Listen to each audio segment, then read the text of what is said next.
கர்த்தருடைய பரிசுத்த நாமத்திற்கு ஸ்தோத்திரம் உண்டாவதாக. இன்றைய ஜீவ வார்த்தை நிகழ்ச்சியை கேட்டுக்கொண்டிருக்கும் அனைவரையும் கர்த்தருடைய பரிசுத்த நாமத்தினால் வாழ்த்துகிறேன், ஆசீர்வதிக்கிறேன்.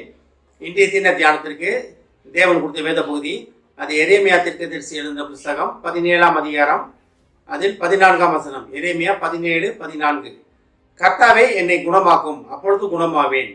என்னை ரட்சியும், அப்பொழுது ரட்சிக்கப்படுவேன். தேவரீரே என் துதி. இன்றைய தினம் தேவரீரே என் துதி என்று நம்ம துதிப்பதற்காக தேவன் நம்மளை அழைக்கிறார். அதாவது தேவன் அழைப்பின் நோக்கமே அதுதான். இந்த ஜனத்தை படைப்பின் நோக்கமே அதுதான். நம்ம அழைத்த நோக்கமும் அதுதான். அவரை துதித்து கொண்டிருப்பதற்காகத்தான் நம்ம படைக்கப்பட்டிருக்கிறோம், அழைக்கப்பட்டிருக்கிறோம். இந்த வசனம் எப்படி ஆரம்பித்து பாருங்க. கர்த்தாவே என்னை குணமாக்கும். இதுல ஒரு தீர்க்க தரிசனமாக இது எழுதப்பட்டிருக்கிறது. கர்த்தர் மட்டும்தான் சுகம் கொடுக்க முடியும். உலகத்தாரால நம்மளுக்கு சுகமோ குணமோ கொடுக்க முடியாது. உலக ரீதியான காரியங்கள்ல இருந்து நம்ம விடுபட வேண்டும் என்றால், ஒருவேளை இன்னைக்கு மருத்துவ அறிஞர்கள் மருத்துவர்கள் இருக்காங்க இல்லை, ஆனாலும் பரிபூர்ண சுகம் கொடுப்பது தேவன் ஒருவர் தான். தேவன் ஒருவர்தான் தான் அந்த சுகம் கொடுக்க முடியும், நம்ம குணமாக்க முடியும். அந்த குணத்தை நம்ம தேவனிடத்துக்கு கேட்டு பெற்றுக்கொள்வர்களாக காணப்பட வேண்டும். இது பார்த்தீங்கன்னா புதிய ஏற்பாட்டில் இயேசு கிறிஸ்துட்ட வந்தவர்களில் நிறைய பேர் பார்த்தீங்கன்னா, நிறைய பேர் 100% சொல்லலாம். அவங்க குணத்தை தேடி தான் வந்தாங்க. அவங்க ஒருவேளை சரீர குணமோ தேடி வந்தவங்க நிறைய பேர் அவங்க தான். குருடர்கள் வந்தாங்க, குஷ்டரோகிகள் வந்தாங்க, இந்த மாதிரி நிறைய பேர், பெரும்பாடுள்ள ஸ்திரீ வந்தாங்க. இந்த மாதிரி வந்தவங்க எல்லாமே சுகம் தேடி தேவன்கிட்ட கேட்டவங்க தான். வேறு யாருமே தேவன்ட்டு எனக்கு பொண்ணு வேணும், வெள்ளி வேணும், எனக்கு பெரிய வீடு வேணும், தன் உலக ரீதியான தேவைகள் கேட்டு யாருமே வரலை. நல்லா படித்தவங்க நமக்கு தெரியும். எல்லாமே சரீரத்தில் உள்ள நோய்கள், பிரச்சனைகள், அதை தேடி அதை விடுதலை செய்வதற்காக, அதிலிருந்து விடுதலை பெறுவதற்காக இயேசுட்ட வந்தாங்க. எப்படி வந்தாங்க?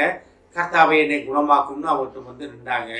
அப்ப அனைவரும் குணம் பெற்று திரும்பி சென்றாங்க. குணம் பெற்று திரும்பி செல்லாதவங்க யாருமே இல்லை. 10 குஷ்டரோகிகள் பார்த்தீங்கன்னா அதுல 10 பேரும் குணமானாங்க. அதுல 9 பேர் திரும்பி வரவில்லை, ஒருத்தர் தான் வந்தாரு. வேத அறிஞர்கள் என்ன சொல்றாங்க? திரும்பி வராத 9 பேர்கிட்ட திரும்பவும் அந்த குஷ்டரோகத்தின் அடையாளங்கள் தென்பட்டது அப்படின்னு சொல்றாங்க. அப்ப தேவன்கிட்ட தேவனுக்கு சாட்சியாக நிற்க வேண்டியது நம்மளுடைய பொறுப்பு. கர்த்தாவே என்னை குணமாக்கும் நம்ம தேவன்கிட்ட கேட்கிறோம். குணம் பெற்ற உடனே நம்ம எங்க இருக்கோம் பாருங்க. கர்த்தாவே என்னை குணமாக்கும், அப்பொழுது குணமாவேன். அப்ப நல்லாவே தெரிகிறது நமக்கு, கர்த்தர் ஒருவர் தான் குணம் தர முடியும். ஏன்னா ஹார்ட் அட்டாக்ல இருந்து சுகம் கொடுத்தாரு. அப்ப தேவன் ஒருவர் தான் குணம் முடிஞ்சிச்சு.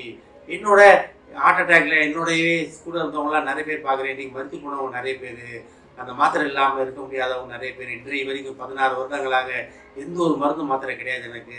அவ்வளோ ஆண்டவர் புது உயிர் கொடுத்துருக்கிறாரு. அப்போ கர்த்தரிட கேட்க வேண்டும். கேட்கும் போது அப்பொழுது குணமாகும். இந்த நிச்சயத்தில் நாம் இருக்க வேண்டும். தேவன் ஒருவரே சகலத்தையும் செய்து முடிக்க வல்லவர். உலக ரீதியான ஞான தேவைதான் இல்லை, ஆனால் தேவ ஞானத்துடன் அது சேரும் பொழுது அது பரிபூர்ண விடுதலை கொடுப்பதாக இருக்கிறது. இன்றைய தினம் அதை கேட்டுக்கொண்டிருக்க தேவ பிள்ளைகளே, ஒருவேளை உடல் குறைவில் இருக்கீங்களா? உடல் எதுவும் பிரச்சனைகள் இருக்கிறதா? கஷ்டங்கள் இருக்கிறதா? எனக்கு இது சரியாகாமல் இருக்கிறது, நான் போராடி கொண்டு இருக்கிறேன்னு நினச்சிக்கிட்டு இருக்கீங்களா? ஆண்டவர்கிட்ட கேளுங்க. சுகம் தேவன் ஒருவரிடத்தில் மட்டுமே இருக்கிறது. முழு மனதுடன் தேவனை தேடுவதற்காக தேவன் இன்றைய தினம் அழைக்கிறார். பாருங்க, அதுக்கு அடுத்த வசனம் எப்படி பாருங்க. என்னை ரட்சியும், அப்பொழுது ரட்சிக்கப்படுவேன். தேவரீரே என் துதி. ரட்சிப்பு கர்த்தருடையது. நல்லாவே எல்லாத்துக்கும் தெரியும். நம்மளால ரட்சிப்பு இது பண்ண முடியாது, ரட்சித்து கொள்ள முடியாது. அதே மாதிரி நம்மளே நாமே குணமாக்கி கொள்ள முடியும்னா ஒரு சில காரியங்கள் செய்ய முடியும், அவ்வளவுதான். ஆனால் பரிபூர்ண குணம், பரிபூர்ண சுகம் என்பது தேவரீர் ஒருவரால் மட்டுமே முடியும். தற்காலிகமான காரியங்கள் நம்மளால முடியும். அப்ப நம்ம எங்க இருக்கோம்?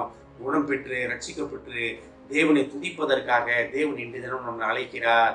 நம்ம எங்க இந்த இடத்துல இருக்கோம்? தேவனை துதிப்பதற்காக நம்ம இருக்கோமா, இல்லை என்னால் நடந்தது நினைச்சு கொண்டு நம்மளை நாம ஏமாற்றி கொண்டு இருக்கிறோமா என்பதை ஆராய்ந்து பார்ப்பதற்காக இன்றைய தினம் தேவன் நம்மளை அழைக்கிறார். ஆமென். ஜெபிப்போம்.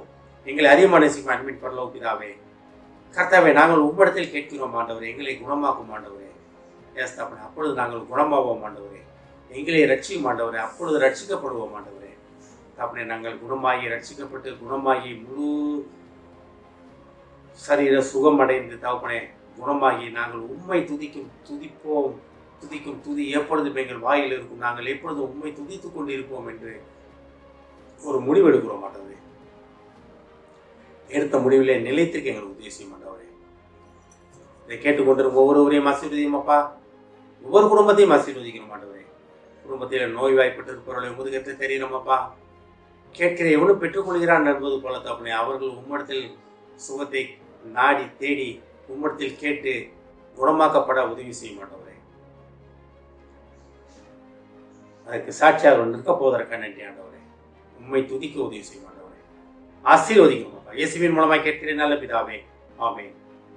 கர்த்தர் உங்களை ஆசீர்வதிப்பாராக.